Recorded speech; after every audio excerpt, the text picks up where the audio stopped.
Welcome into another great week of Retirement Redefined with Brad Gotto and Fiat Wealth Management. He is Brad, I am Bill, and we're always glad when you spend a little part of your weekend with us here. And just so you know, we are here every week to talk retirement, how to get to it, how to get through it. A lot of things come up on the show that, maybe will spark a question in you or maybe make you realize, hey, I got to do some better planning for retirement. When that happens, we would love for you to call and set up a visit with Brad and his team, and that is easily done simply by calling 952-522-3868. 952-522-3868. And we actually do have people waiting now to help get you on the calendar. It's just a quick call. So if you want to get that out of the way before you start the celebration for the weekend, big 4th of July, things going on all over the place, and just can't believe 250 years, Brad. Yeah. And I think I've been here for most of them, is how I feel sometimes. On a personal, I was just talking about that with my wife this morning. Her grandparents passed away about a week ago on the same day. Grandma and grandpa, same day. I'm sorry to hear that. Hours apart. 98, 96 years old, lived great lives. They were married for 75 years. And I was doing the math. Grandma at 98 has been alive for about 40% of America's life as a country, and they were married for 30% at 75 years, 30% of the time we've been a country. They were married. So life well lived, great to celebrate, and so is 250 years as a country. We've got a lot of warts like everybody does. You put 400 million people together and there's going to be warts, but a lot to be celebrated. Absolutely. And I think we talked about it last week too, how cool it's been to see the soccer fans that have come over here to see America for the first time and their reactions. That's a blast too. Makes you feel proud. A lot of fun. Makes you feel proud. So here's one of your warts, Brad. How about inflation? Let's talk. Let's talk about inflation. Yeah. We all know that it's out there, but I don't think a lot of people realize it. It kind of hits retirees a little bit differently, right? I mean, because of healthcare, keeping up your house, if we want to travel, even these are things that kind of get hit by inflation faster, right? And what's a smart way of looking at that and being ready for that? Because I know that's one of the things you guys help people plan for. Yeah, I mean, the first, you mentioned it, but just to kind of unpack it a little bit, everybody, you could make the argument, has their own inflation rate. So when you look at the country and it says 3%, it's looking at a massive basket or grocery cart full of different things that they measure inflation. And when you look at your own personal life, there's a lot of things that they put in the inflation grocery cart that you don't buy or don't purchase or whatever it may be. And so you're not experiencing that. And so when you look at your own individual rate, it could be a lot higher, especially when you look at healthcare costs are increasing at about 6% a year. Homeowners insurance is up about 15%. Things like that. Your personal inflation rate probably might not be 3%. And for a lot of retirees, a lot of times it's a lot higher, especially given the fact that healthcare is such a big part of the budget in retirement. And so retirement doesn't come with like average expenses. So really, it shouldn't come with kind of an average inflation plan. It's a great place to start. We talk about this all the time on this show. Rules of thumb are good when you're planning at a 50 to 100,000 foot level. But if you really want a good financial plan, sometimes you have to dig or dive into that a little bit deeper. But it does change the way that you plan. And so kind of the second point I wanted to make here is it should change how you invest. It should change how you kind of build your retirement nest egg. And so just going back not that long ago to 2022, when you look at that year, Bill, we had both stocks and bonds going down in the same year. In fact, when you look at the average, again, rule of thumb, here we go, retiree portfolio, they say is a 60-40 portfolio, 60 stock, 40 bond, and bonds are supposed to be kind of the safe place. They're supposed to be contrarian to stocks. And so when stocks go down, they go up, that kind of deal, non-correlated, as my industry likes to call it. But that year, they both went down. In fact, it was the worst year for a retiree 60-40 blended portfolio since like 1937 or something like that. So bottom line is we need to invest based on the fact that we know inflation is going to be a part of the plan. And so a couple things to think about is, number one, we have to bucket money. Now money, soon money, and later money. We have to have some money that has to be cash, right? The problem with cash is there's no inflation protection. Because cash is essentially going backwards every single day. It's getting devalued every single day. That's what inflation is. But we have to have that liquidity. We have to have that safety. So what you have to do to combat that is you have to diversify the outcomes that your money is seeking. We talk about diversification in the market all the time, Bill. We talk about time diversification. We talk about investment diversification. We talk about tax diversification. It's really just all about chasing outcomes. And some of your money, the outcome has to be, I need cash, I need liquidity, but some of it has to be, I got to beat inflation, and I got to beat it by a real amount, so that I can stave off longevity and other things like that. Because the longer you live, the more inflation is going to affect what you're doing. And so stocks have to be a part of the plan. Stocks are the only thing that traditionally consistently beats inflation. Doesn't just keep up, but beats inflation. And so in order to be able to take stock-based risk in a retiree's life, Bill, you have to be able to take care of short-term cash flow needs with some other type of money. And so putting things to, one, understanding your personal inflation, what that's going to look like, but then two, being able to bucket money out to stave this off. At the end of the day, it is a real risk, and I don't want to like downplay it to the point where you shouldn't worry about it. But I do just want to offer a solution, and that is you plan on inflation happening and you build for it. And then it doesn't have to be as large of a risk as it may be if not planned otherwise. So I know that when folks call up and get that complimentary retirement consultation, that this is one of the things that you guys will talk about and all that. Well, and you may have mentioned, and I'm sorry, but what does the number that you use in that planning for inflation, does it fluctuate with the times, or do you guys try to keep a steady number of this is what we anticipate inflation? Or is that even is that the right question? No, it's a good question. And the standard number to start with, depending on who you talk to, is going to be somewhere between 2.5% and 3%. Now, again, depending on how you're spending money and what your expenses look like and kind of what Fed policy looks like at the time, that number may be too low. It may be a little bit high. But we can move that around and plan with 4 different numbers and kind of build where we feel makes the most sense for your family. So we may have a plan built out of 3, we may have another one built out of 4, another one built out of 5 or 6 or something like that. And at the end of the day, we all have to decide the risks that we're comfortable with. Mm-hmm. And so as an example, if you're just not comfortable with inflation, and that's the thing that keeps you up at night, then maybe we need to build a plan around 5 or 6 to make, to be more conservative, so to speak, to make you feel better. They're going to be able to do the things that you want to do. It's just been my realization, Bill, that if we, even though my number may be the right number, let's just say 3 is the right number, and we know on a spreadsheet level that is correct, but if the client's not comfortable with that, they may not tell me that explicitly in a visit, but then they're going to go home and they're going to live below their means and sacrifice lifestyle because they're like, yeah, I know my advisor says 3, but I can't get comfortable with it. So the way I'm going to solve for that is I just won't spend as much. Yeah. I will just be more conservative on my side. And then there's that disconnect between advisor and client. Okay. I was just curious. But the beautiful thing about what Brad is saying is that when you go to work with Fiat and the highly trained fiduciary team that he has, that nobody's plan is the same. It's all built around what you need, what you're comfortable with what you want to do in retirement while still understanding what you're going to have to deal with in retirement. And it all starts with that complimentary retirement consultation, or as we like to say, the CRC. We're going to... I've learned the financial world is big into acronyms, so I'm going to start throwing that. What do you think about that? I'm going to throw that. I mean, if you can catch on, Bill, I'll take any acronym if you can get to catch on. There you go. But if you saved at least $250,000 or more for your retirement, set up your chance to visit with Brad and his team at 952-522-3868. So I read an article recently, Brad, and it kind of shocked me, really. Do you know that in this country right now, there's almost 24 million millionaires? Now, when I was a kid, playing with rocks and my hoop and my stick out in the street, it was, being a millionaire was a pretty big deal. But now there's 24 million. There's the article said there's 1,000 new ones created every day. So what do you see that separates people who get there from those who don't? Staying power. I mean, most of these millionaires that are becoming millionaires isn't because they won the lottery. It's because they simply stayed in the game long enough.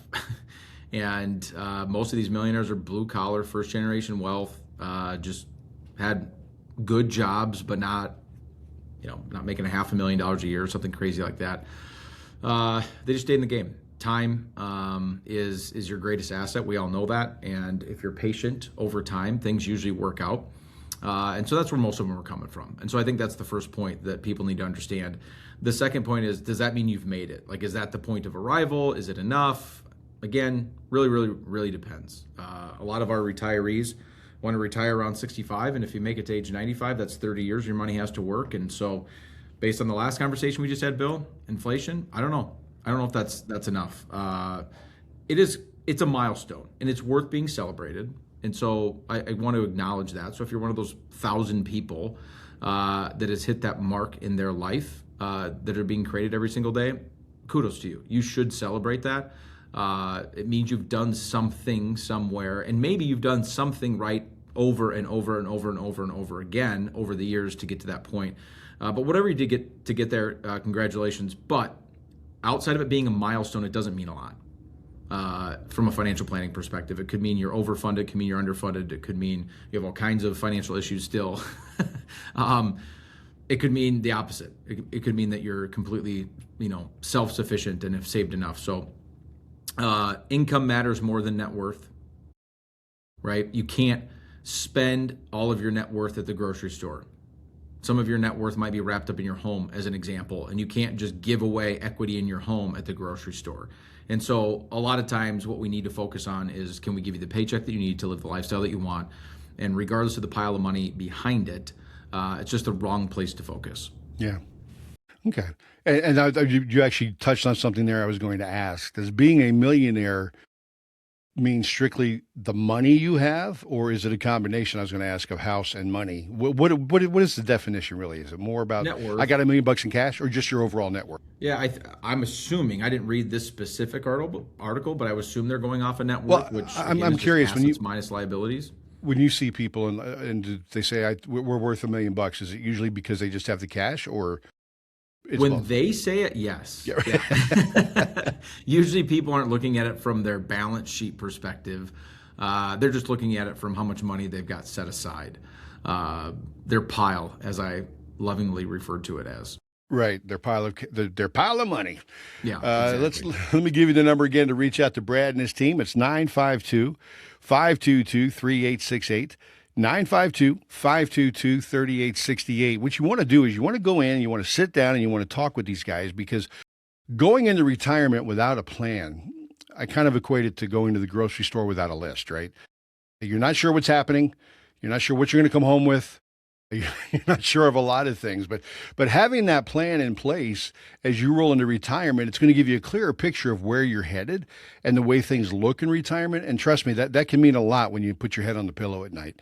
So again, if you've saved at least $250,000 for your retirement and you are ready to get that plan together, or if you have a plan that you're maybe not sure it's working properly, that's another great reason to give them a call.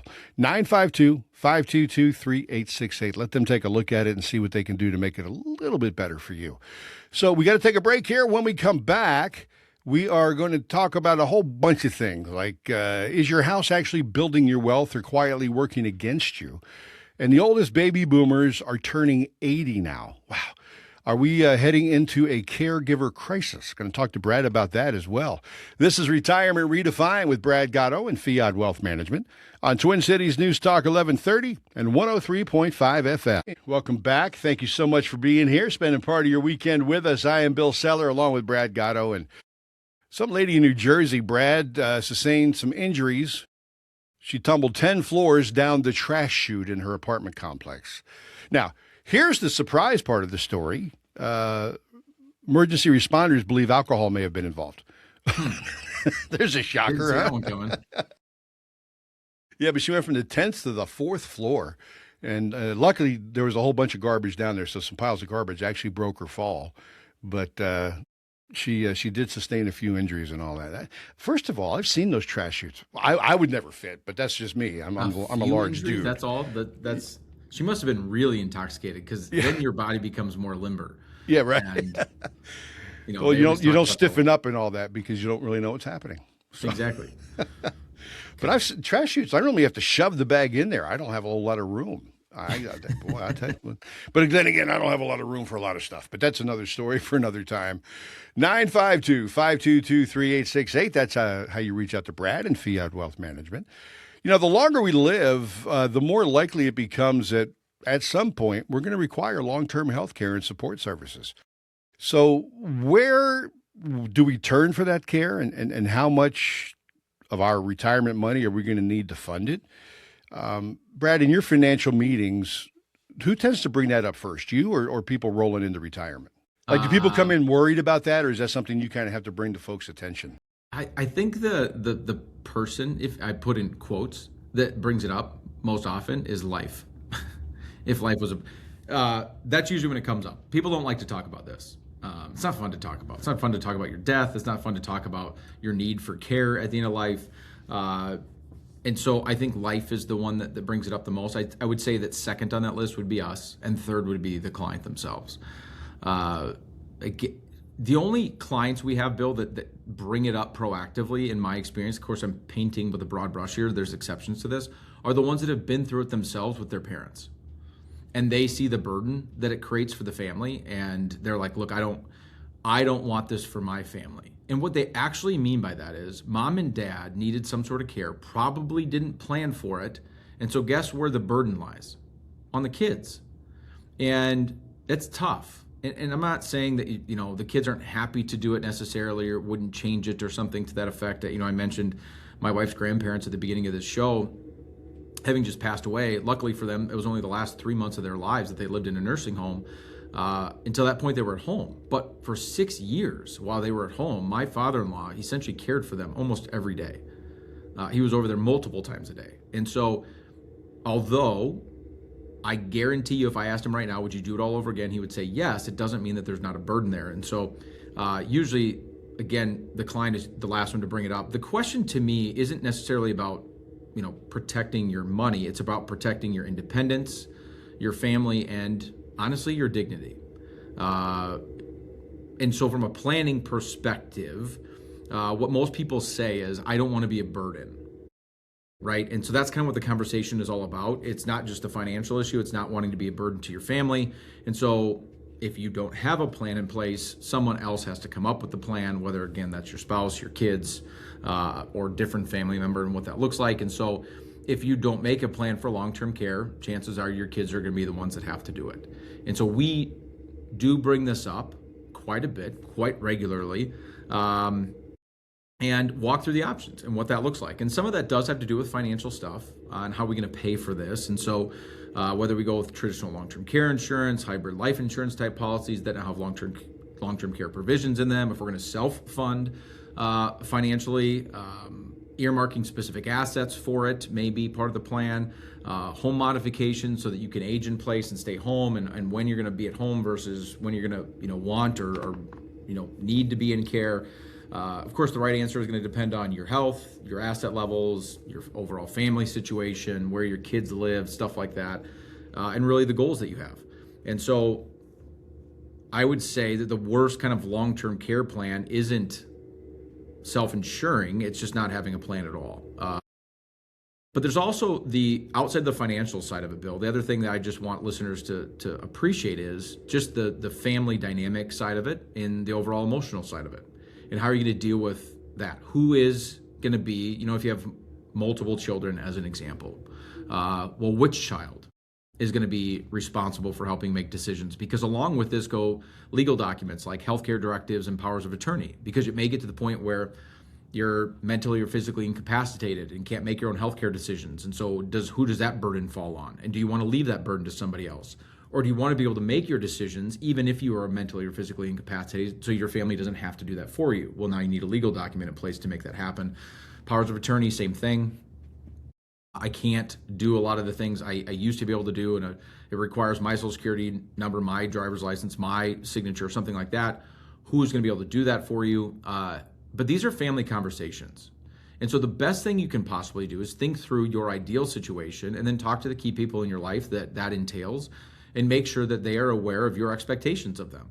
The largest killer of any relationship, whether it's a marriage, a sibling, a parent, whatever, is unmet expectations.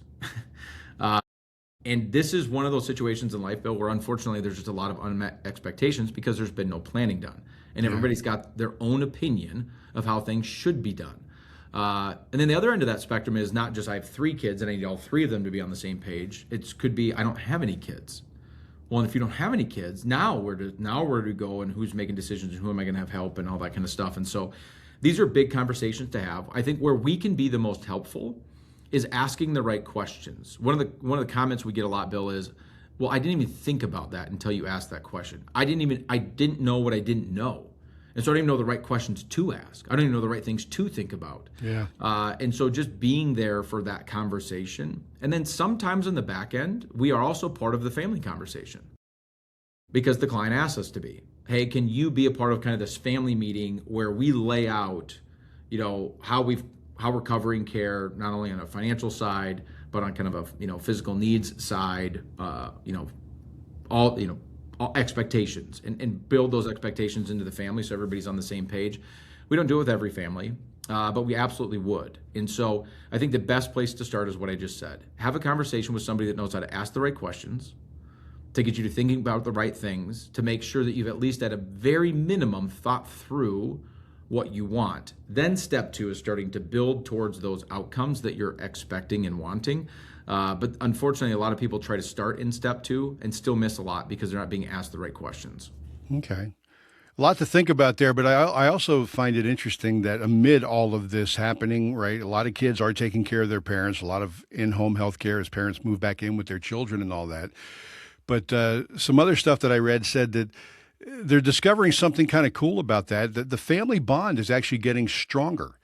A lot of the parent side of it, right? The older folks in that arrangement say the time has helped to heal relationships that they had with their kids. I know my parents moved. I was an only child. My folks moved in with me for a little while. And it's an adjustment because I just got rid of my kids. And now my parents are moving in. And it's like, it is an adjustment. But does knowing that maybe the family bonds are getting stronger, does that change our goals for long-term care? Is that something more people are thinking about? Well, again, going back to my point is I doubt that's a proactive, conscious thought process of, well, I bet this is really going to work on our family dynamic when my kids actually have to care for me. Yeah, I'm sure a lot of people think, oh, I hope I can do this, or they're worried. Yeah, but hardship is absolutely always one of those things, no matter what causes it, Bill, that brings people together. On a family level, on a neighborhood level, on a national level, it doesn't matter. Hardship, when gone through together, tends to bring people closer. I mean, the extreme example of that would be something like 9/11 and what happened to our country, right? And then you boil that down to a family dynamic. And when you're forced to spend time together and go through the trenches together, that just makes sense to me. Now, I doubt that's how people want to build a plan of like, I've got a bit of an estranged relationship with my son, so I'm going to let him care for me at the end of life because it's going to bring us closer together. But it doesn't surprise me, I guess, that families being forced to go through stuff like this together is bringing people closer together. So there's always a positive to having to go through the trenches, right? Yeah.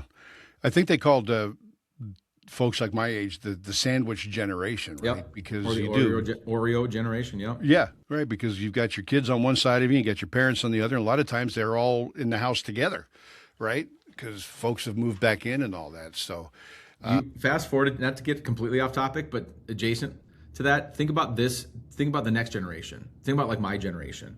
I'm 44. A lot of my generation had kids later in life. They're having kids much later into life than the boomer generation did. Right. And so you think about the sandwich where they're going to be, like me. But take my generation, fast forward another 20 to 30 years, we're in our 60s and 70s, and the age of our kids versus the age of your kids, and now the age of our parents and longevity and all that kind of stuff. This is going to continue to be an even bigger issue that we have to deal with. This whole, sandwich generation, still caring for my kids, but now I got to care for my parents kind of situation. Because especially their kids are going to be younger still. Yeah, but especially when these folks have had kids later in life. So I got a buddy that just had a kid. He's my age. I was like, bro, you're going to be filing for Social Security the year your kid graduates high school. Not to mention, it's funny because I've got grandkids now, and every time they're here, I remember why you have children when you're young. because Yeah. man, the energy it takes to keep up with them is something else. I can tell you that.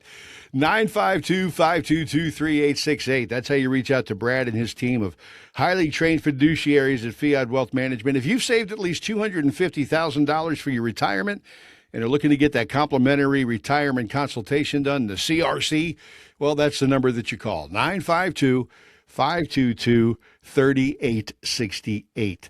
We got to take a break here. When we come back, required minimum distributions. We're going to talk about the significant tax exposure for millions of retirees. And up next, Dave Ramsey used one word to describe his quote unquote right way to do Roth conversions. We're going to break that down and see what Brad thinks of that.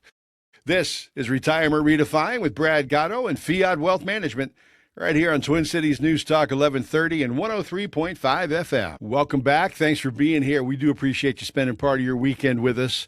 Along with Brad Gotto, I'm Bill Sellers, and we talk about a lot of stuff off the air and on the air. But is your wife into purses? My wife collects purses. A little bit. Yeah, I mean, she's not. My wife's not a shoe person. She's a purse person. So, okay. Yeah. My wife carries her own backpacks. What she's, it's all about practical at this point. Okay. Well, the reason I ask is there's a company out there that decided to try to sell a purse made out of T-Rex skin, legitimate T-Rex skin that apparently was taken from the collagen was taken from the fossil of a 60 million year old Tyrannosaurus Rex. They had all these big plans for it, took it to auction at Paris, expecting to get $500,000 to $1 million. Bidding stopped at $150,000. So they decided they're not going to do that anymore.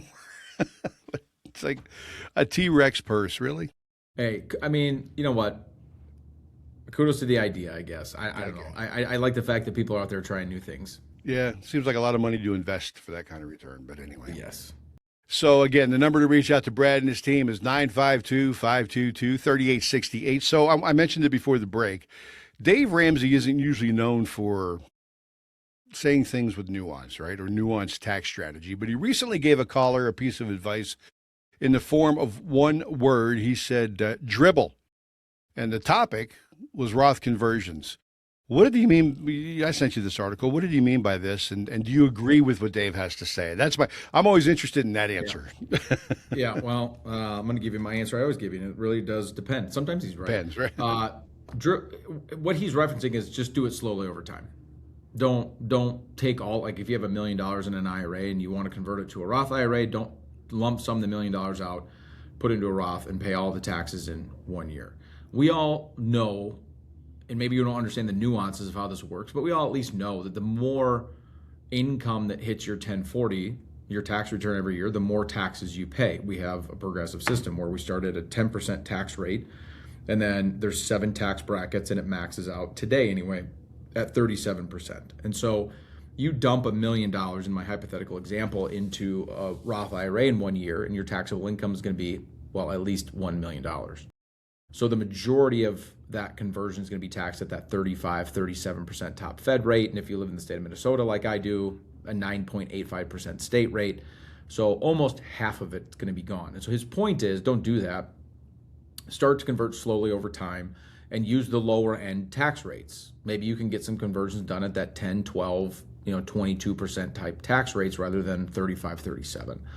And it's more than that too, because there's other tripwires in the tax code that you hit as you move through these ordinary income tax brackets that we got to be cognizant of, one of which would be Social Security taxation, another one would be Medicare premiums, and there's just some other things to think about. So I would say in mass, he's not wrong.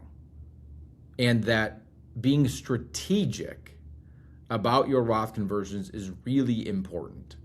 I think for the majority of you listening, it does make sense to do it. Not everyone. There's some of you that shouldn't be doing Roth conversions, but for the majority of you, it does. And so that's one of the questions. And the next question has to be, well, how much? Like what time of year do I do it? How much do I do? How does it interact with the rest of my 1040? How do I pay the tax bill? Do I invest it differently than my IRA now that it's in a Roth IRA? These are all great questions and need to be answered, but they're also very specific to your own set of circumstances and situations. I'll just say this to kind of wrap the point up, Bill. Of the hundreds of families that we work with at Fiat, in 2025, because 2026 not over yet. We didn't do Roth conversions for every family. Some of them we did. The majority of them we did. Not all of them. Did we run the analysis to see if it made sense for all of them? Yeah, we did. And sometimes the answer is just no. Now, if you look at the ones that we said yes to, I don't know every number, because I'm not personally working with every client. But of the numbers I know that we did one conversion last year, Bill, that was like 10 grand. Pretty small. But, in some people's minds, I might even say irrelevant. Like, why did you even mess with it? Why did you even do it? Because it made sense. I also know that there was another family that we did a Roth conversion that was over $350,000 in 1 year. And so that's not exactly dribbling by Ramsey's definition, but there's a lot of reasons for it. And there's reasons that we did it, and it was a very strategic decision that was made. And so generally speaking, he's right, but there's nuance to it. Some of you shouldn't even be dribbling, and some of you should go past dribbling, I guess is what I would say. Is there a window that it's either too soon to think about doing a conversion or too late to do a conversion? No, again, there's going to be nuance to that. The earlier you do it, the harder it is to understand the impact of if it's a good decision or bad decision. But I've done a Roth conversion, and I did it a handful of years ago. I don't even think I was in my 40s yet. Whereas we've got other clients that are beyond RMD age, which I know we're going to talk about here shortly, so I won't get too far ahead of myself. But we've got clients that have done it into their 80s. So. Okay. I wasn't sure about that. Just depends. All right. So, if you've ever asked yourself, do Roth conversions make sense? How much should I convert? When do I convert? These are all really good questions. And like Brad said, there is more than one right answer to almost everything in financial world. I found out from Brad, by the way. There's shucks. If you're trying to figure it out, well, they can talk with you as well about a free Roth conversion analysis. That's all part of that phone call at 952-522-3868, 952-522-3868. Look, I look at it this way. You work really hard to get to the top of that mountain while you're working, right? You're putting all that money away. You're sacrificing some things maybe to save a little bit more. And then when you get to retirement, the whole goal is to get down the other side of the mountain. But you're going to need help to do that, right? So I've said it here before, but Fiat is like your financial Sherpa. They're there to help you get down the other side of the Everest that you climbed to make sure that you get through retirement the way that you're hoping to, because it does take a lot of work with a lot of moving pieces. And if you don't have a full understanding of how all those pieces work, well, you could be doing yourself some less good than you could if you had the help. So again, it all starts with that phone call, 952-522-3868. If you've saved at least $250,000 for your retirement, give the good folks at Fiat a call, 952-522-3868. And you started to mention it a minute ago, Brad, about the RMDs, required minimum distributions, right? It's almost like a ticking time bomb for a lot of folks. And when it does kick in, it can push retirees into a much higher tax bracket. And we've talked here before about how folks are kind of surprised by that, right? So let's kind of talk about what it is, when it hits, and what you can do about it now so you're not surprised or facing taxes you didn't expect. Yeah. Great conversation. I think we could do an hour-long radio show just on this topic alone. But I do want to make a pretty bold statement off the top, going back to that last segment, and that is the thing with Roth conversions that I see all the time is DIYers do their own homework on it, and then they come up with their own plan, and then they start implementing that plan. And any plan is better than not having one. So let's just start there. And so kudos to you, those of you that have done that. But my challenge to you is this: get a second opinion. Because I've just met so many DIYers that are doing this stuff on their own, and then we meet them and we kind of help them crunch numbers and think through things that maybe they haven't thought of, and realize that there's a more efficient way and there's some opportunities for them to do things a little bit differently. And so it doesn't necessarily mean you were wrong. You're moving in the right direction. I would equate it to, you're going to end up like it's like driving to my house. There's more than one way to do it.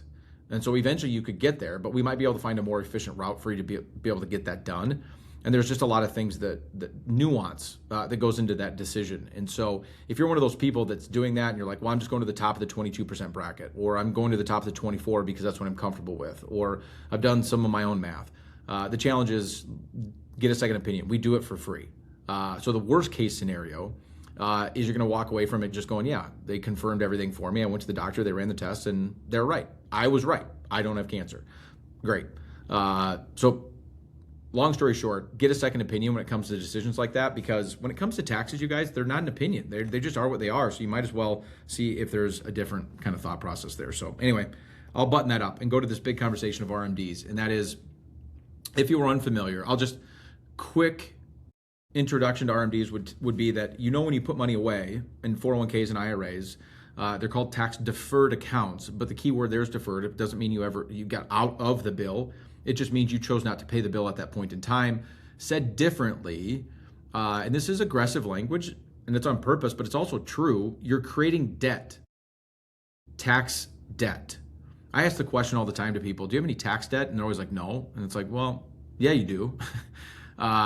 And some of you have a lot of it. The definition of debt is I get a good or a service or something like that I don't pay for in the moment, but I have to pay for later. Now, that could be through a standard note or loan. It could be through a layaway program. Do you remember those? Yeah. Layaway programs. It could be through like a credit card or whatever it may be, but eventually you have to pay that back. It's no different with the IRS. If you put money away before paying your tax bill, the associated tax bill on that income that you earned, and you save it in a pre-tax bucket, eventually the IRS is going to make you pay that bill. Now, while you're still alive, they let you defer 100% of that debt until you get to this magical age that they call RMDs, required minimum distribution. So the IRS says, okay, now it's time to start paying me back. So what they make you do is take that income that belonged on your 1040 the year you earned it, that you chose to hide and not put it on your 1040, so you didn't pay the bill, and they're going to make you put the income back on your 1040.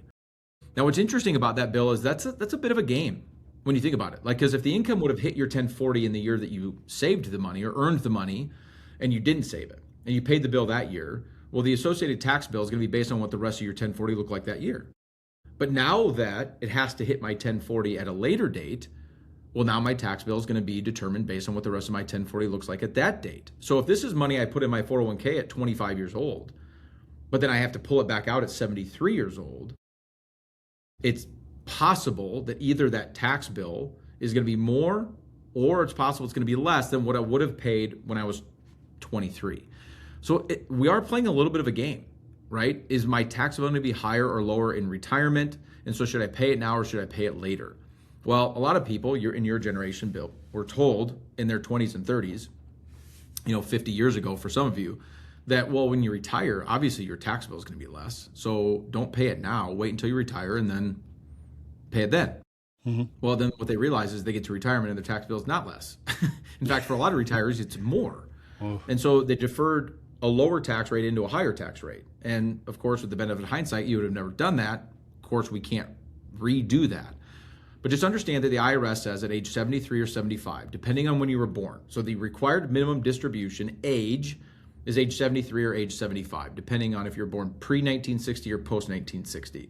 And then they have a formula for how much of your pre-tax money has to come out of the pre-tax bucket, hit your 1040, pay the associated tax bill. Now, what the IRS doesn't care about is what you do with that money after you pull it out. They don't care if you spend it, if you resave it in a different tax bucket and buy the same stock that you had to sell out of to pay the RMD. They don't care. They just want their debt paid off. And if you don't pay all of that off by the time you pass away, the debt goes to whoever you give the money to. The IRS is never going to forgive that debt. So, all that to say this, RMD planning is a massive deal. Just because even if you have a mortgage coming into retirement, if you're one of those people that still has a mortgage and you're paying a mortgage, for a lot of you, the IRS debt far exceeds any other debt you have, including a mortgage. And so creating a plan where that's one of the centerpieces to the plan of how do I get rid of this debt that I owe the IRS as quickly and as efficiently as possible becomes one of the key pieces to our planning process, Bill. It's one of the kind of the centerpieces of let's build. There's other stuff that we can build around that's less important.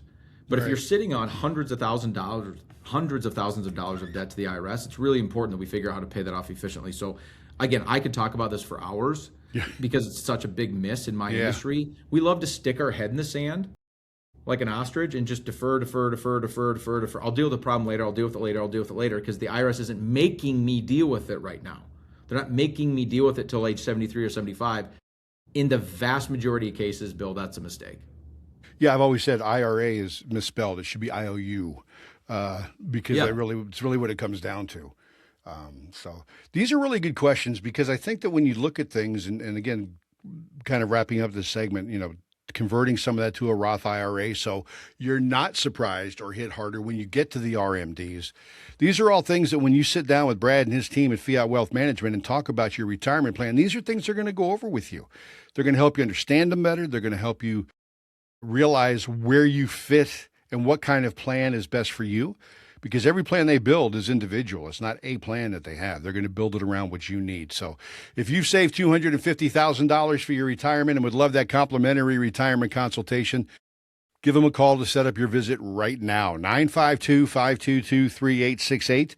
952-522-3868. Again, we do have folks waiting to get you on the calendar and go in and visit with the good folks at. Got to take a break here. When we come back, we're going to talk about what homeownership is really costing you.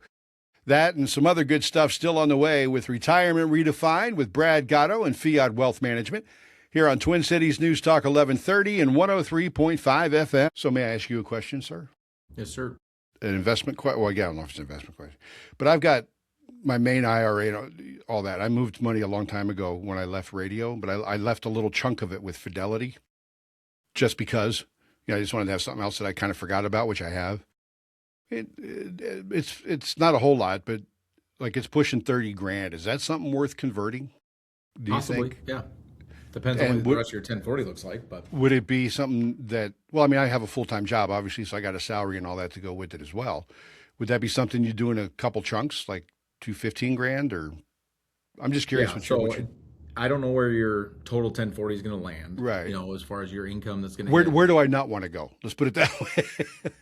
I don't want to go to that 35% bracket. I know that. No. And I don't know obviously I don't know how much you make and what's in your 1040, but brackets are a part of the story, right? The 12 to 22% bracket's a big jump. 22 to 24, not a big deal. Right. But you start getting into the 24% bracket and you start hitting IRMA brackets too, which is your Medicare premiums. You don't want to deal with those. Okay. And so I think this year, as an example, Bill, the married couple thresholds around 210, 218. And so as long as your income's below that, you I got no problem there, man. I'm just saying. Okay. So just don't go above that amount. Now, the other number to be cognizant of there is the 12 to 22% bracket. So if you have any wiggle room left in the 12% bracket, I would say convert. No, I don't. Okay. So you're in 22. So yeah, somewhere up there. But you're before 24. The IRMA brackets, which is fine. Do you have I can't remember. Do you have Social Security turned on? My wife does. Okay, so better for you to do it before yours is on. Yeah, because then once you're both in Social Security, then it affects both of your Social Security, tax brackets. So. I mean, it's not a lot of money, but at the same time, if I can do it now, lose a little bit in taxes, but then start building it back up again where it's not taxable. Yep. It's worth it. Okay. All right. Yep. Thank you. I appreciate it. Yep. I appreciate it. All right. Here we go. 3, 2. And again, we do appreciate you spending part of your weekend here. I am Bill Seller. He is Brad Gotto. And Brad, you're a kind of a history guy, and I thought this was interesting. We're celebrating the 4th of July this weekend, and I always think about how young a country we are, right? I mean, 250 years sounds like a lot, but in the grand scheme of the world, not a whole lot. And I was like, I wonder, are there any countries younger than us? And here's a number I found out that when I looked it up right before the show. Do you know there are 195 recognized sovereign nations, and 140 of them are younger than the U.S.? Most political systems don't last very long. Well, then I got to thinking, like when the Soviet Union broke up, they count those countries as their birth dates, right? So that was, not too long ago. But I found that very interesting that we're nowhere near the youngest country, and I thought we would have been. Yeah. So yeah, that's why people talk about our democracy all the time, because there's just not a lot of political systems that have stood the test of time, and empires rise and empires fall. And when you look at like the life cycle of countries and political systems, it's not as long as you would hope. And so there's definitely a lot of books being written about where people think we're at in our life cycle as a country. Yeah. Oh, I know. It's interesting. I mean, obviously you can just, we're in interesting times as it is, but I just thought that was kind of cool. And I knew you being a history guy would kind of enjoy some numbers like that. So, and again, these are the things I think about because I spend a lot of time alone. So what are you going to do? 952-522-3868. That's the number for Brad and the good folks at Fiat Wealth Management. Again, if you have saved $250,000 for your retirement, give them a call, 952-522-3868. Mentioned before the break if owning a home is a good deal or not. It's always been the cornerstone of the American financial dream, but for a lot of folks here, the ongoing costs of keeping it up, right, or keeping a home, or they're very quietly kind of eating into your retirement money. Property taxes, insurance premiums that have surged in a lot of places, maintenance and repairs, everything's just getting more expensive. New data puts a real number on all of that, and it kind of could change where and how you want to live in retirement.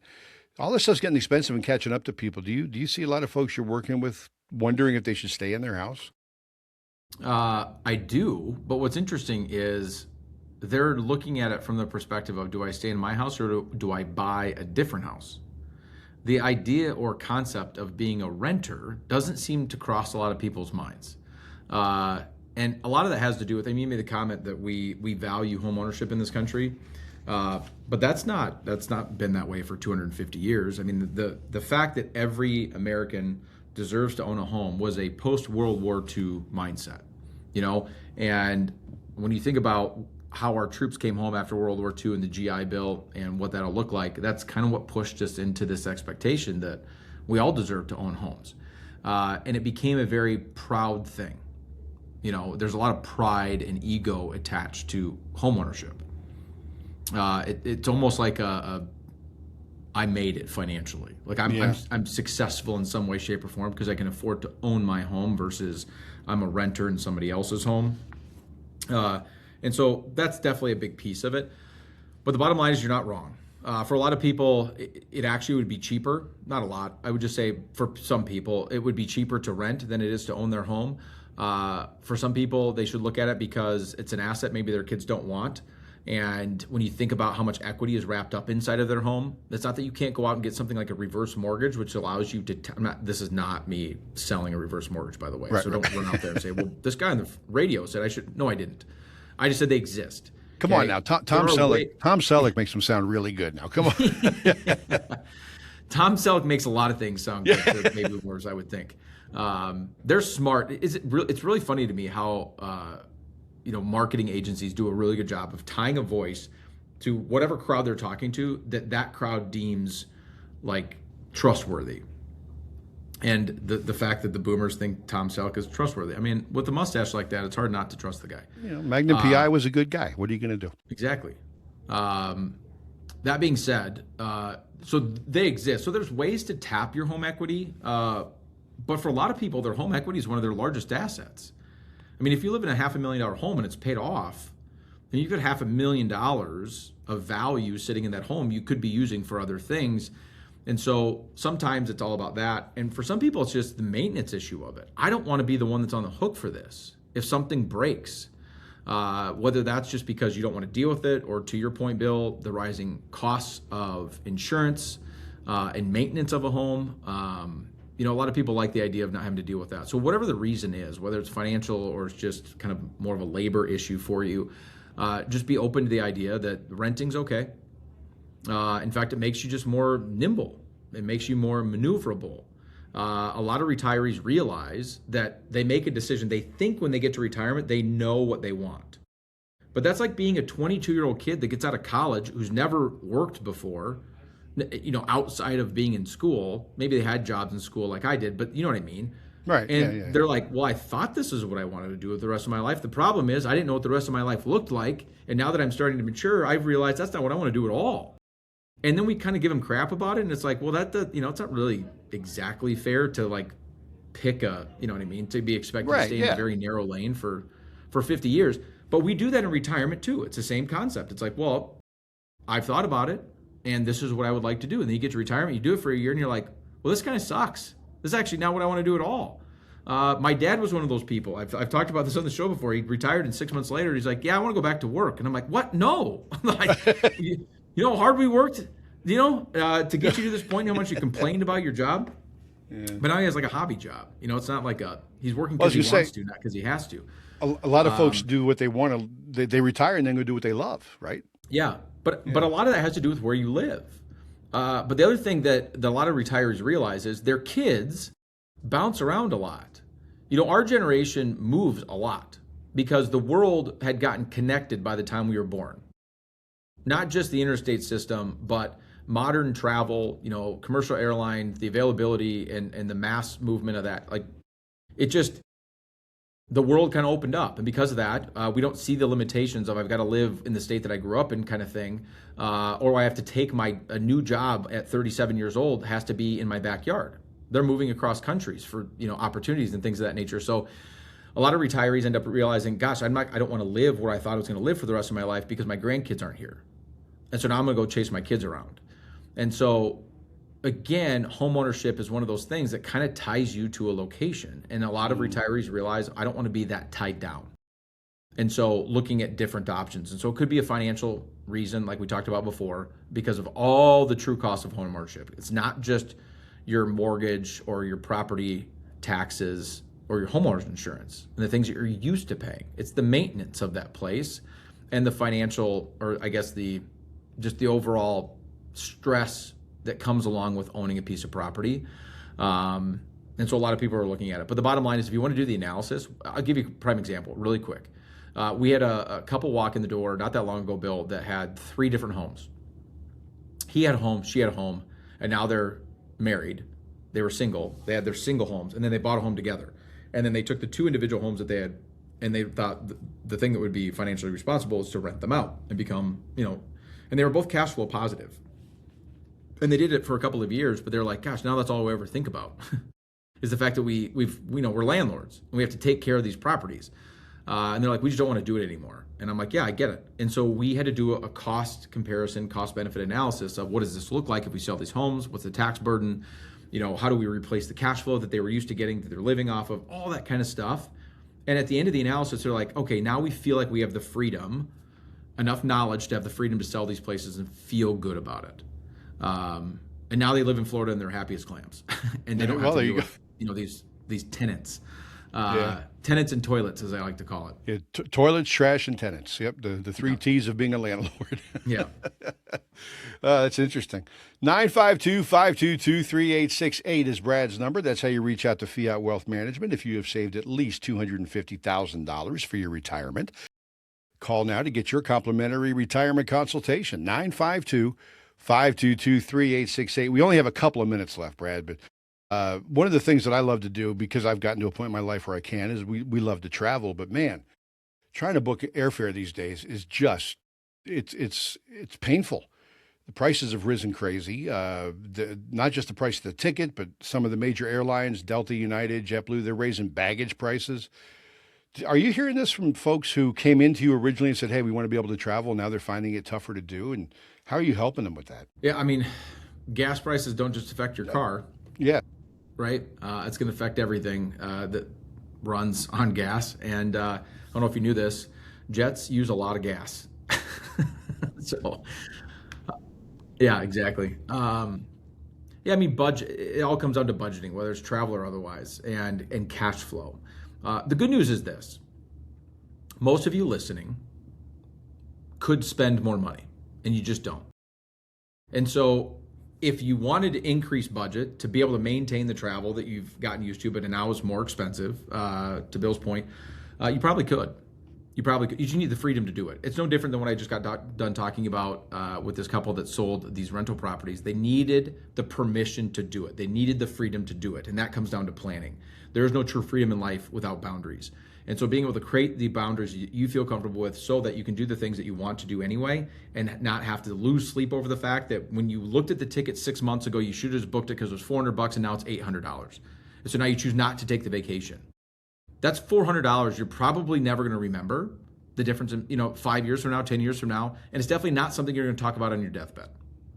So how do we give you permission to do that kind of stuff and know what's affordable? That comes down to planning. Your job is to figure out the things that you want to do. Our job is to figure out how to give you permission to do them. But again, it's just been my experience, and this isn't everybody. And so I don't want to say it flippantly, but a lot of you are living below your means and probably still can afford that airline ticket and probably still should go to the place you want to go. And the good news is a lot of the people that are having the same concern aren't going to do what I just told you to do, which means wherever you're going to go, there's going to be less of you, less tourists that you have to deal with and shorter lines. So if there was ever an argument to do it now, Yeah, right. that some people are making the opposite choice. Okay. All right. Yeah, we're looking at a vacation in December and just trying to fly to Florida, and I'm like, maybe I'll drive. 952-522-3868 is the number to get in touch with Brad and his team at Fiat Wealth Management. If you've saved $250,000 or more for your retirement, give them a call. Get on the calendar. You can do it right now. We've got folks waiting to help you set up that visit. 952-522-3868. And with that, my friend, we are out of time. So hopefully you will enjoy the rest of today and enjoy the 4th of July tonight. And just remember, folks, be careful. Don't hang on to the fireworks too long because things happen. Yeah. We'll see you next week, Brad. Thank you. All right. Good to see you, Bill. Thanks for listening, everybody. That's right. This is Retirement Redefined with Brad Gotto and Fiat Wealth Management on Twin Cities News Talk 1130 and 103.5 FM.